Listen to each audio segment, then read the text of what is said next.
Imagine a quiet morning in 1700s New England.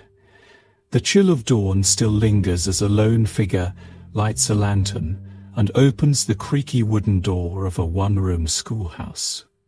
What was it like to teach children in a world without electricity, pencils, or even chalkboards? Today, we step into the worn boots of a colonial schoolteacher, where discipline, devotion, and duty shaped the minds of a young America. The first light of morning filters through the frosted windows of a small timber-framed cottage nestled near the edge of the village. The schoolmaster, or schoolmistress, depending on the town, rises from a straw-stuffed mattress layered with hand-stitched quilts. The room smells faintly of wood smoke and beeswax. Cold seeps in through the cracks in the floorboards, urging quick steps toward the hearth. After stoking the fire and donning woolen stockings and a modest linen waistcoat or gown, the teacher begins the familiar morning rituals.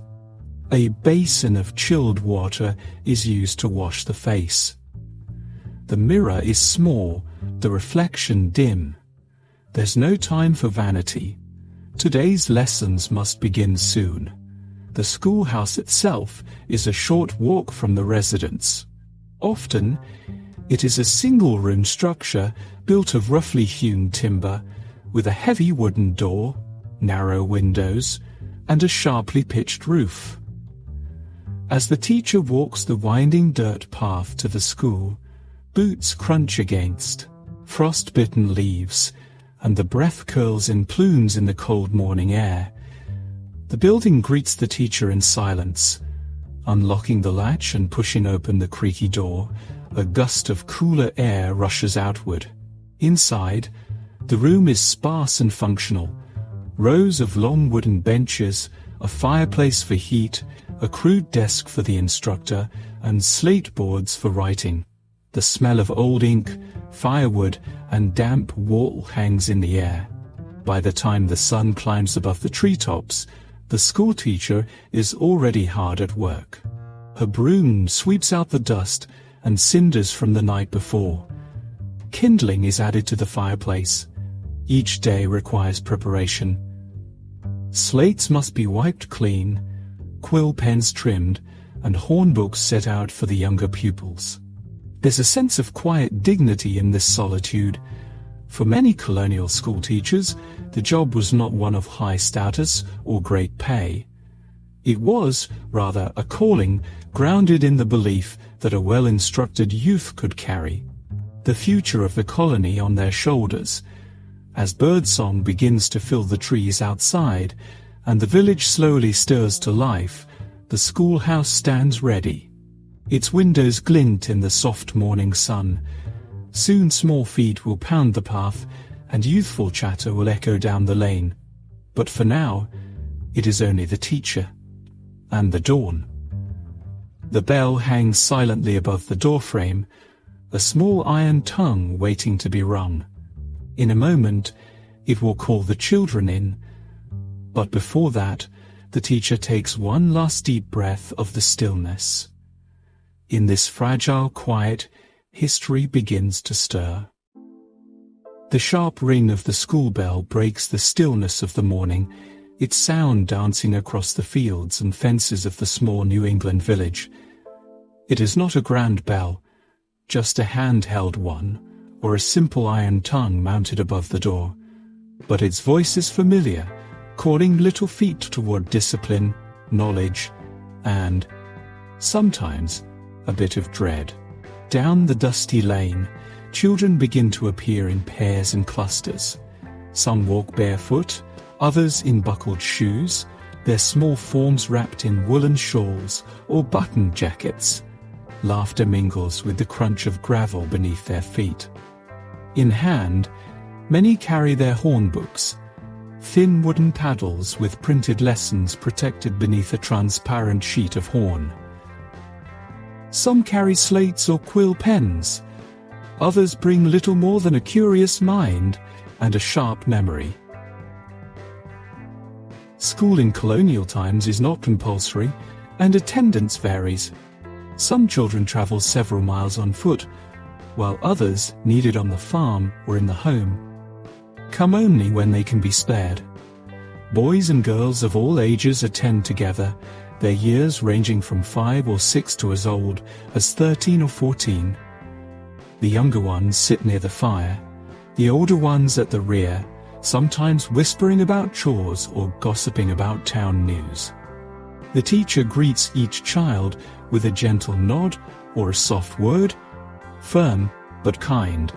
There are no hugs or indulgent smiles. Respect governs the relationship. The schoolhouse is not just a place of learning, but a temple of order, reverence, and preparation for life in a strict, uncertain world. Inside, the classroom fills with a quiet energy. The youngest students settle on the front benches, dangling legs barely reaching the floor. Older children unroll scrolls of paper or open their Bibles, used often as reading material, onto the scratched wooden tables. Ink pots are passed carefully, and quills dipped gingerly, the tips darkening with readiness. At the head of the room, the teacher stands by, a tall lectern or behind a worn desk, adjusting the day's lesson plans with a calm, practiced hand. The fire crackles behind them, casting shadows on the floor. Outside, smoke curls from the chimney into the pale morning sky. Before any instruction begins, the class is called to attention. The students rise and bow their heads. Morning prayers are said aloud, earnest and memorized, offering thanks for health, safety, and the opportunity to learn. In some schools, a short reading from the Psalms follows, the students repeating each verse in solemn choral unison. Then, with the prayers complete and the day officially begun, the first lesson is announced. The teacher's voice is calm, precise. The children sit straighter. A hush settles over the room like a gentle snowfall. Even in these quiet beginnings, the day carries a rhythm, one that is both familiar and sacred. The children have arrived, and with them, a chance to shape the minds and values of a new. Colonial generation. As the last echoes of the morning prayer fade into the timbered walls of the schoolhouse, a deep and gentle quiet settles over the room. The students are seated, backs straight, hands folded atop worn wooden desks. The flickering fire provides a soft warmth against the morning's chill, but the true spark in the room comes from the minds about to be kindled. The schoolteacher, standing at the front, opens the day's lesson with reading. In colonial America, the ability to read is not simply a scholarly skill, it is a moral one. Most reading materials are religious in nature. The Bible is the cornerstone of literacy, and many children learn to read first by sounding out Psalms, Proverbs, or passages from the New England Primer. The teacher holds up a small book, the Primer, its pages faded from years of use. On its yellowed leaves are alphabet rhymes. In Adam's fall, we sinned all. Each line serves not only to teach letters, but also to instill virtue. Fair. Children repeat the letters after the teacher, their voices low and even, as if in song. One by one, they take turns standing and reciting passages. The youngest stumble over sounds and syllables, their small voices full of effort. The older ones read with more confidence, though never boastfully. All learning is serious, and laughter during lessons is gently discouraged. A sharp glance from the teacher is enough to restore focus. Next comes writing. Slate boards are passed out to the younger students, their smooth grey surfaces already marked by years of chalk scratches. The older pupils work on paper with quill and ink. The scratching sound of writing fills the room like gentle rainfall on a wooden roof. With no modern pencils or pens, each word must be formed carefully. Ink is precious, and paper even more so. Mistakes are costly, not just in materials but in time and effort. Some students practice copying Bible verses, while others trace the alphabet in fine loops and lines. The teacher moves among the rows, observing posture, adjusting grip, offering quiet praise, or occasionally pointing to a missed line. Discipline is part of every subject. If a child fidgets too much or speaks without permission, they may be asked to stand in the corner or, if necessary, face more stern consequences. But the school teacher is not cruel. Rules are consistent, and corrections are made with the purpose of nurturing responsibility, not fear. By mid-morning, the arithmetic lessons begin. A small wooden board is lifted into view, marked with numbers and symbols. The youngest practice simple counting with beans or pebbles, lining them up on their desks. Older students solve problems aloud, addition, subtraction, and for some, even fractions. There are no calculators, no charts, just memory, repetition, and careful explanation. And yet, despite the lack of tools or technology, there is learning, deep, meaningful learning. Deep, meaningful learning. Children's brows furrow in concentration, their hands smudged with chalk dust and ink. They do not ask, "When will I ever use this?" They simply know it is expected, that knowledge is part of their duty to God, family, and country. Occasionally, the teacher pauses to tell a short story, perhaps of Benjamin Franklin's childhood, or of a biblical lesson folded into a fable. The room relaxes for a moment, and even the sternest child lets their shoulders drop. These brief stories, softly spoken, remind the children that wisdom is not only in facts, but in the tales we carry from one generation to the next. Outside, the sun climbs higher. Inside, the rhythm of learning continues. Reading, writing, arithmetic, each subject taught not just with care, but with purpose. In this tiny one-room schoolhouse, with no clocks on the wall or bells to mark every hour, time flows by the steady beat of lessons and the quiet dedication of teacher and pupil alike. The morning passes gently, wrapped in the quiet rustle of paper, the soft scrape of slates, and the occasional shuffle of feet on wide wooden floorboards. The lessons, diligently learned, have left the children with furrowed brows and ink-smudged fingers. Now, with the sun hovering high above the treetops and light pouring through the windows in golden beams, the teacher sets down the lesson book and nods. It's time for the midday break. The children rise with a rustling energy, silent just moments ago. The schoolhouse is now filled with the gentle excitement of routine released. Lunches wrapped in cloth or nestled in small baskets are retrieved from beneath desks or pegs by the wall. There is no cafeteria here, no hot meals, just humble, home-packed fare brought from the family hearth. Sitting in small groups outside beneath trees or along the wooden steps, the children open their bundles.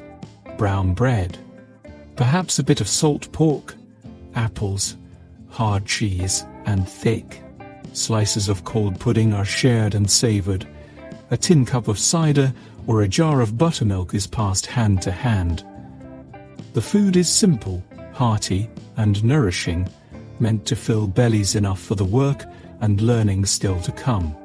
As they eat, their quiet voices rise like a soft breeze. They talk of home chores, older siblings, or stories heard by the fireside. One speaks of helping to churn butter before dawn.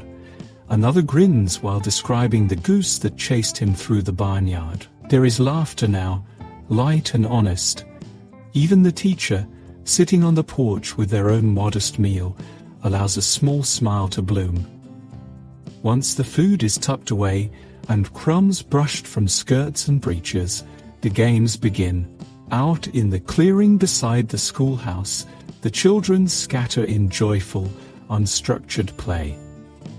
Their shoes kick up dust as they run beneath the tall oaks, and their laughter mingles with birdsong. It is not only a break from learning, but a vital part of growing, a release of young energy bound all morning in study. Some play tag, dashing through the trees with shrieks of mock fear and delight. Others roll hoops with sticks, chasing them in wide circles until they fall, laughing in the grass. A few form a circle and play a guessing game, hands behind backs, trying to guess who holds the stone. There are no manufactured toys here, but imagination, nature, and each other are enough. For the girls, a favorite is skipping rope, their chants echoing as they jump in unison. Trot along, colonial day, don't let the kettle boil all away. Each rhyme handed down from older children, preserved like heirlooms. For the boys, perhaps a mock game of militia, sticks as muskets, shouts of halt, and march, as they pretend to be soldiers or town watchmen. Even the teacher takes a short walk among them now and then, enjoying the stretch of limbs and the cheerful chorus of voices. This outdoor freedom is a balance to the structure within. In these simple games, lessons of cooperation, courage, and community are being lived rather than taught. The landscape around the school is peaceful. A clearing amid forest, a split rail fence in the distance, birds flitting between tree limbs. The air smells of grass, wood smoke from a distant hearth, and sunshine warming the earth. The school bell is absent, so the teacher marks time not by clocks but by shadows, by the sun's position as it slides westward. As midday drifts lazily toward afternoon, the children's energy begins to wane. Their hair is tousled, cheeks flushed pink, and clothes smudged with grass and dust. A few sit quietly beneath the trees, weaving dandelions into little crowns or gathering stones with mysterious importance. One lies in the grass, staring at the sky, tracing clouds with their eyes. The teacher rises slowly, brushing crumbs from their coat, and calls softly across the field. The children pause, then begin to gather without protest. Their voices lower once again, footsteps slow, and the unspoken agreement of the afternoon's return settles over them like a breeze. One by one, they step back into the dim corners of the schoolhouse. Lunch is over. Playtime has ended, and the rhythm of the day resumes, steady as the sun overhead. And the warm glow of midday slowly begins to fade as the sun tilts westward, casting longer shadows across the earth.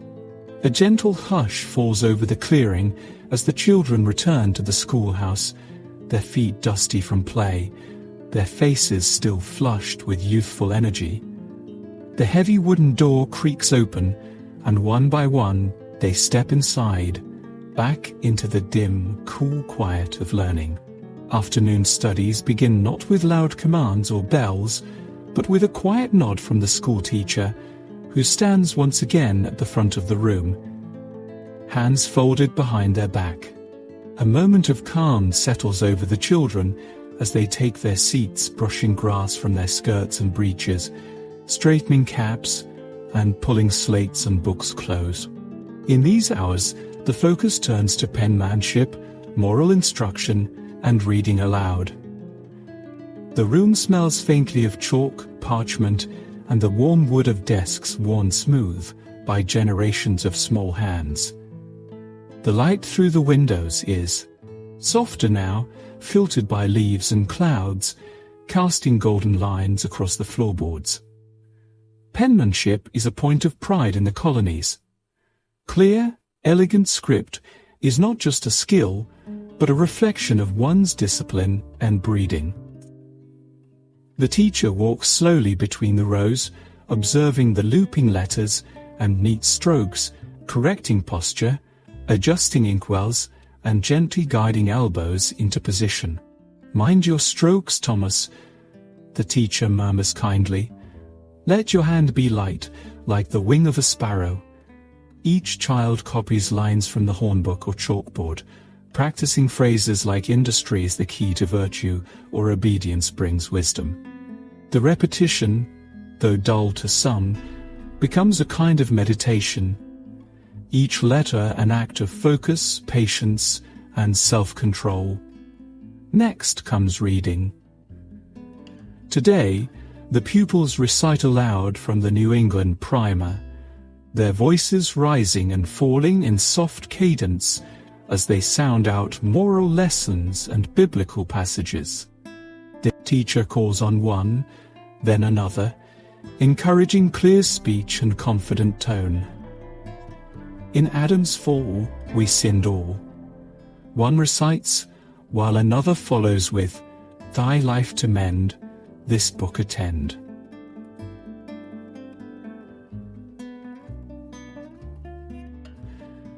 Some pupils read haltingly, sounding out syllables, while others recite with practiced rhythm. Yet all are given time and praise, for in this one-room schoolhouse, progress is marked not by grades or rankings, but by quiet improvement and steady determination. At times, the reading is broken up with stories, parables, or colonial fables, with lessons of thrift, honesty, and perseverance. These moments are treasured by the children, who lean forward slightly in their seats, eyes wide, their imaginations gently stirred. Then comes a bit of arithmetic.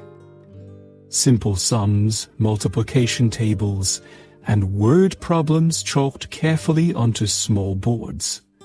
The teacher's voice is steady, calm, and encouraging as pupils work out their answers on slates, rubbing them clean with whirl. When they err, then trying again. For the older children, a short lesson in geography might follow. With no map at hand, the teacher draws a rough outline of the colonies upon the slate, pointing out towns, rivers, and frontiers. The students listen closely, eyes tracing the imaginary coastlines, learning not just where they are, but where they might someday go. Though the classroom is simple, the world it opens is vast. Now and then, a faint breeze stirs through the open windows, lifting the edges of papers and bringing with it the scent of pine and wood smoke. A bird sings somewhere in the trees beyond, and the teacher pauses for a heartbeat, letting the peaceful moment hang before continuing the lesson. Occasionally, a younger child dozes off, head resting on their arms. The teacher, seeing this, does not scold. The day is long, and little bodies tire. A nod is enough to rouse them gently, and the rhythm of the afternoon continues. As the light outside begins to dim and the sun dips lower, the teacher slows the pace. The last exercises are finished, slates wiped clean, inkwells closed, and books returned to shelves or desks. The children sit quietly waiting. Finally, the teacher closes their own book and steps forward. "You have done well today," they say softly. "Tomorrow we will do more and grow wiser still." The children nod, some smiling, others simply relieved. The day's formal studies have ended, but their lessons linger, etched in chalk and ink, in posture and patience, in the memory of a story or the arc of a well-drawn letter. In these final moments before dismissal, the teacher offers a short reading.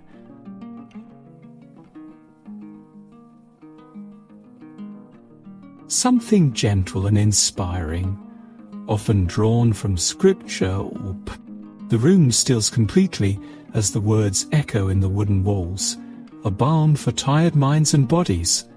Then, quietly, the children rise once again, and the schoolhouse prepares to empty. The sun now hangs lower in the sky, casting a warm, golden hue across the schoolhouse floor. Dust motes dance in the late afternoon light, caught in lazy spirals, as if the very air is winding down from the day's efforts. Outside, the sounds of birdsong soften, and the breeze grows cooler, brushing against the open shutters with a sigh. Inside, the room is still. The students, once fidgety and energetic, now sit with quiet attention as the final words of the day are spoken. "Go home with care," the teacher says, voice calm and steady. "Remember your lessons and help your mothers and fathers. Wisdom does not end with the school day. It continues at the hearth. There are no bells to signal dismissal, just the teacher's gentle nod and a pause of silence. The children begin to rise, collecting slates and chalk, hornbooks and quills. Some linger to say goodbye, offering shy smiles or a soft thank you. Others rush to the door, eager to feel the wind on their faces and the earth beneath their feet once more. The teacher watches them go, heart full of quiet affection. Each child, unique in spirit and pace, carries with them the seeds of learning planted that day, some barely sprouting, others already taking root. And though the day is done, the teacher knows that the work continues at home, in kitchens and fields, in barns and parlors. Outside, the village lane is bathed in golden light.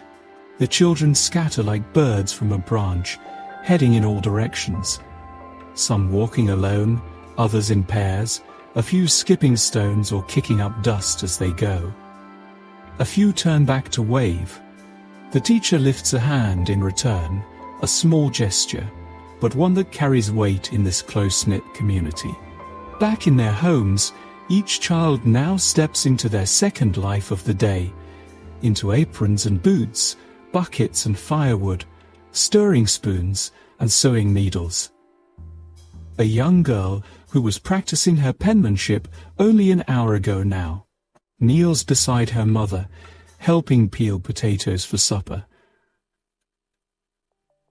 Her brother, who stumbled through his arithmetic, now hoists a bucket to the well with practiced hands. Another child, quiet and studious in class, now sings as she sweeps the front step, her broom catching the leaves that scatter in the wind. Chores are not seen as burdens in these colonial homes. They are simply life. An extension of learning, of responsibility, of contribution.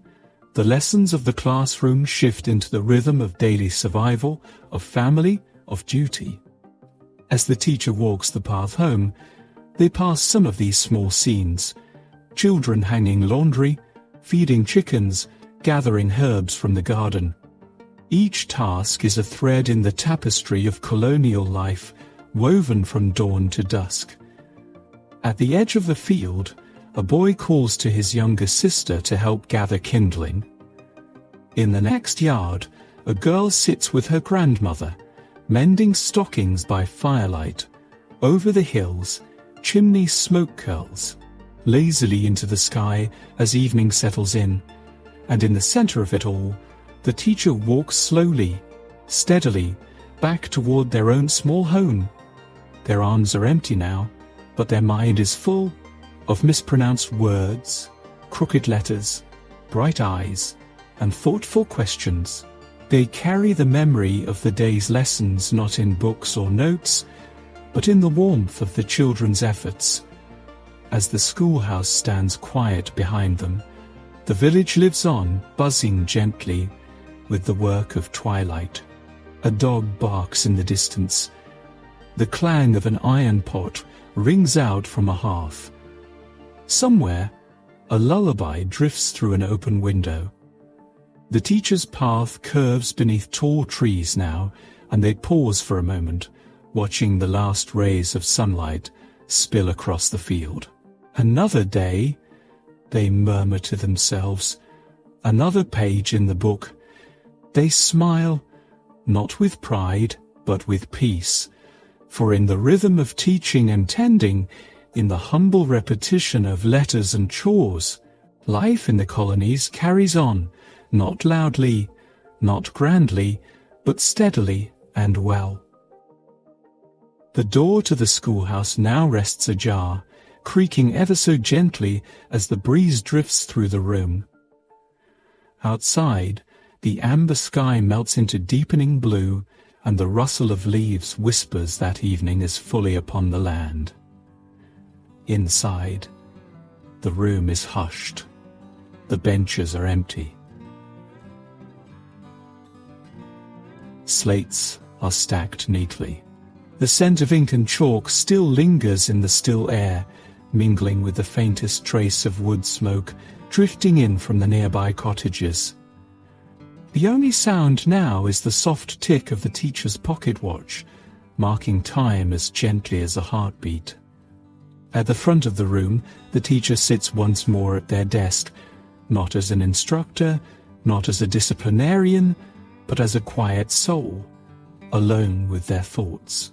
Before them lie the day's lesson notes, a few slates with half-finished sums, a quill still wet with black ink, and scattered among them, tiny reminders of the young minds they guided just hours before. A folded paper with a clumsy drawing, a pressed flower left behind by a girl who always smiled, a scrap of parchment where a boy had written in his best hand the word thankful. The teacher lifts the paper, smiles softly, and sets it back down. There is something sacred in this solitude. Not silence exactly, but stillness. The kind of stillness that allows thoughts to settle like leaves on a quiet pond. They lean back in their wooden chair, which creaks familiarly beneath them. The room seems larger now, without voices, without movement, without youthful energy, but it also feels complete. The day has come full circle, and with it, a sense of gentle satisfaction. Reflections begin to stir in their mind, not only of this day, but of many before it. The struggles of teaching in a world without abundance. The challenge of keeping children engaged when their bellies are empty, or their minds are still in the fields. The delicate balance of firm guidance and tender encouragement. And yet, despite all of it, or perhaps because of it, the teacher finds meaning here. Purpose. In these walls, lessons are not only taught, they are shaped, shared, and remembered. They think of young Thomas, who finally recited a full stanza of scripture without stumbling, of quiet Mary, who raised her hand for the first time in weeks, of Samuel, who struggled with his letters, but offered to sweep the floor without being asked. These are the moments that stay, that settle into memory like ink into parchment. The teacher opens the worn wooden drawer of their desk and retrieves a small journal bound with leather. The cover is cracked with use and the edges frayed with time. Inside, the pages are filled with tiny, tidy script, daily reflections, little anecdotes, observations of growth and goodness. They dip the quill into the inkwell and begin to write. Today, the children seemed restless at first, but soon found their rhythm. Thomas shone during recitation. Mary smiled at me, truly smiled. Samuel helped without prompt, I felt the weight of the work, but also its worth. Another day of learning, and for that I am grateful. The words are quiet and simple. There is no need for flourish or drama. The record is not for others, it is for the soul. A ritual of gratitude, a space to acknowledge the quiet victories that build a life of meaning. Once finished, they blot the ink, close the book, and return it to its place. Rising slowly, the teacher steps away from the desk and walks toward the back of the room where a single lantern sits atop a shelf. With practiced hands, they light the wick, and the flame blooms with a warm, flickering glow. The shadows in the room retreat just a little, and the walls take on a golden hue. Dust sparkles in the light, and the wooden floorboards glimmer softly underfoot. The teacher pauses, looking once more around the room, each desk, each window, each quiet corner, a place of challenge. Yes, but also of hope. A place where the future is shaped not in grand pronouncements, but in tiny, repeated acts of care. They gently close the lid of the inkwell, gather the quills, and tidy the day's lessons into a neat stack. The room, so alive just hours ago, now feels as though it's exhaling, relieved, at rest, ready for dreams. With the lantern in hand, the teacher walks slowly to the door. They turn once more to gaze upon the space, nodding ever so slightly to no one in particular. "Sleep well, little schoolhouse," they whisper, and with that they close the door behind them, the latch clicking softly into place. Outside, the world is dim and blue. Stars begin to appear, timid at first, then bold. The teacher walks into the evening, their figure lit only by the gentle circle of lantern light, footsteps steady on the worn path home. The sun has slipped beyond the treetops now, leaving the sky brushed with shades of plum and soft rose. Crickets chirp their evening songs, a gentle symphony echoing from the fields. A cool breeze carries the scents of the countryside, wood smoke, ripening apples and fresh-cut hay. Along the dirt path winding away from the schoolhouse, the teacher walks slowly, their lantern swinging gently at their side. Its golden glow dances across the worn trail, flickering over stones, casting long shadows that stretch and retreat with each step. The village is quiet but not asleep. Cottage windows glow warmly through handmade glass. Candlelight flickers behind muslin curtains. The muffled clink of a pot being scrubbed echoes from an open door. A child laughs somewhere, a high, joyful sound, quickly hushed by a mother's tender voice. The teacher nods to a passing neighbor, silhouetted against the last light of day. A soft wave in return, and nothing more is needed. The village, in its quiet way, hums with contentment. As they pass by the cooper's home, the teacher hears the rhythmic thump of a mallet shaping a barrel, even at this hour. At the next cottage, an elderly woman sits weaving by the fire, rocking slowly, her loom clicking gently with the movement of her hands. The smells of stew and bread still linger in the air, reminding the teacher of the humble comforts that mark each evening in this place.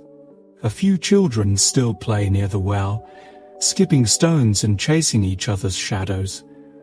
Their feet are dusty, their cheeks flushed with the last of the day's warmth. One boy holds a wooden hoop and stick, expertly rolling it along the dirt path, while another girl carries a basket of laundry too big for her frame, struggling and laughing all the way home. The teacher pauses near the town square, a simple patch of green where the meeting house and general store sit side by side. A single lantern hangs over the shop's door, illuminating the hand-lettered sign above it. Inside, shelves of goods wait for the next day's trade. Molasses, flour, nails, candles.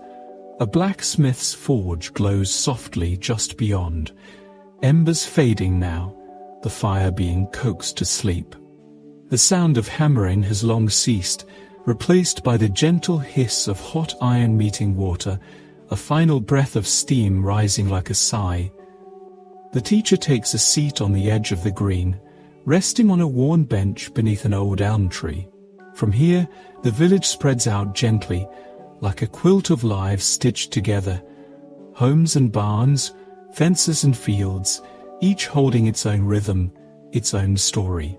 This hour is a favorite, the hour of reflection, of simple peace. The teacher lets their gaze wander upward. Above, the stars are appearing, timid at first, then confident.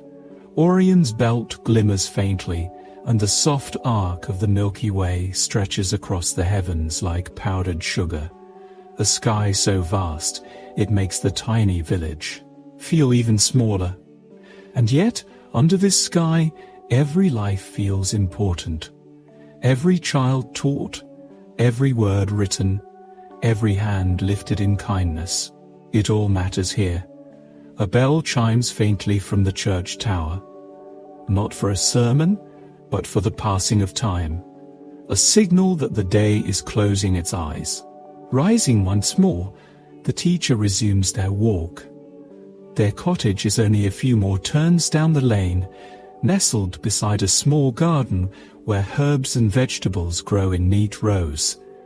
As they near home, the teacher's dog, a scruffy, loyal creature with ears too big for his head, bounds toward them from the doorway.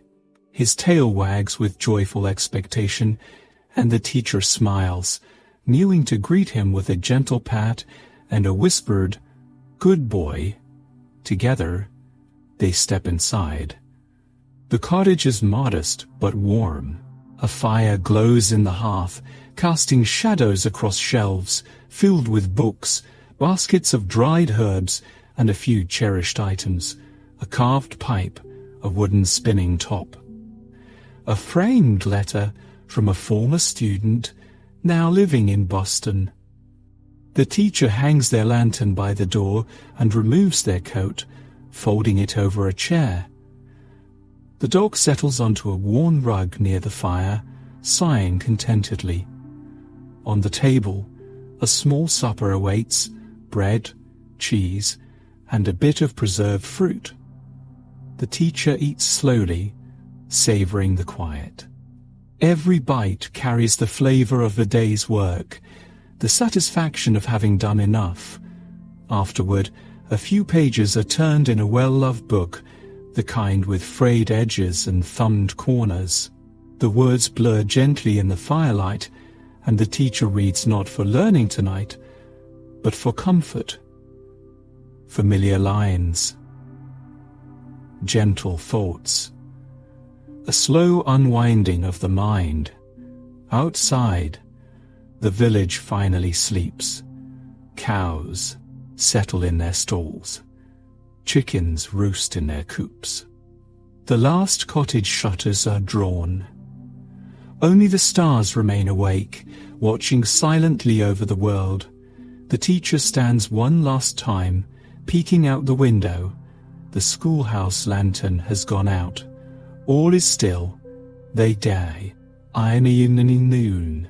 Whisper a quiet thought, perhaps a prayer or perhaps a thank you, and then turn away.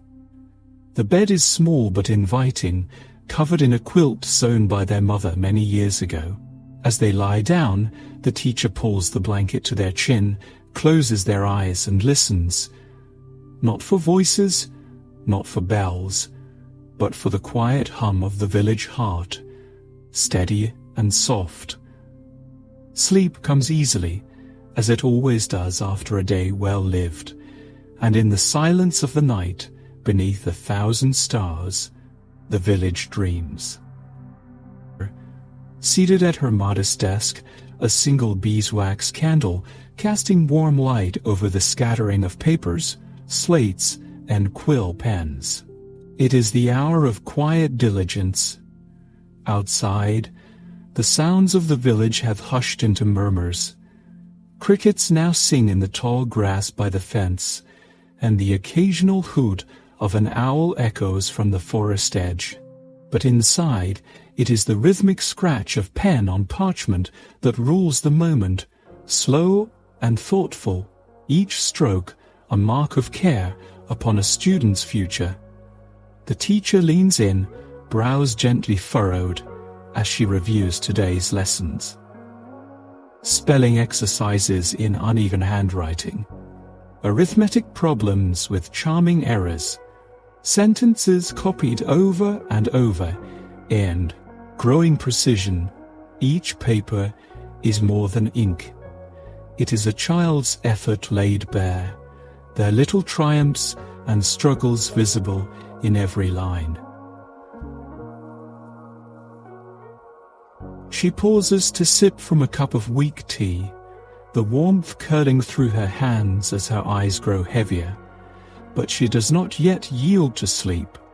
There is a satisfaction in this solitary labor, in guiding young minds through patience and persistence.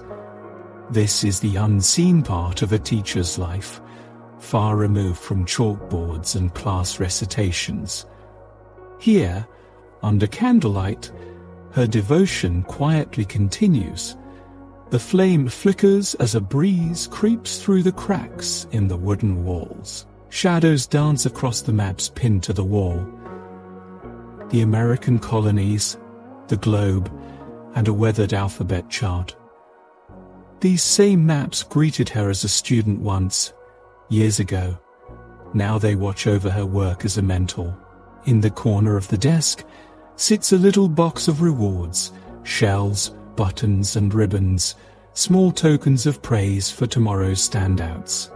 She gently drops a polished acorn beside one child's paper, smiling softly, already imagining the grin it will bring. At last, the final paper is set aside. The candle has grown low, its wax pulled wide. With a deep sigh and a long stretch, she rises from the desk, placing the papers in neat stacks for the morning. Her footsteps are soft as she moves to the door, pulling her shawl tighter around her shoulders. Outside, the moon hangs like a silver pendant in the sky. The path to her cottage winds past fences and lanterns dimly glowing in neighbors' windows. But before she leaves, she glances back at the schoolhouse, at the warmth of the candle still glowing faintly within. Tomorrow, the lessons will begin again. But tonight, by candlelight, a teacher has quietly shaped the future. Dawn returns once more, soft and golden, as if the world is exhaling in peace. The quiet village stirs from its slumber. Thin lines of smoke begin to curl from chimneys, and roosters send out their calls across the dew-laced fields. On the edge of the village green, the little schoolhouse stands, still and faithful, waiting to embrace another day of learning. Inside, the teacher moves through her familiar morning rhythm. She sweeps the floor, still dotted with crumbs of yesterday's lessons, bits of chalk, feathers from quills, a small marble forgotten beneath a bench. She places the inkwells on the tables, sets the slates in neat rows, and carefully tucks the fresh lesson plan beneath her arm. Her worn shoes tap gently across the floorboards as she tends to the fire, coaxing warmth into the chilly morning air. The scent of fresh kindling and baked cornmeal lingers from the breakfast she carried with her. Simple nourishment for a full day ahead. On the desk rests the stack of graded papers, a polished acorn, and a note in a child's clumsy scrawl. "Thank you, teacher."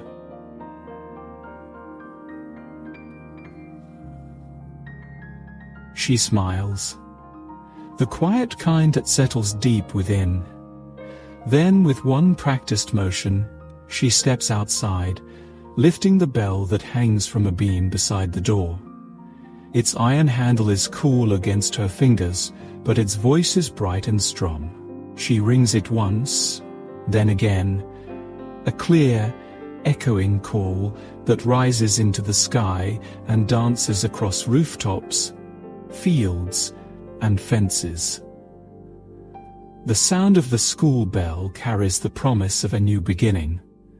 Children appear from every corner of the village, with lunch pails and slates in hand, laughter in their steps, and sleep still in their eyes. They come running, skipping, walking slowly, their boots damp with morning dew. And the teacher stands by the door, greeting each child with a warm nod or kind word.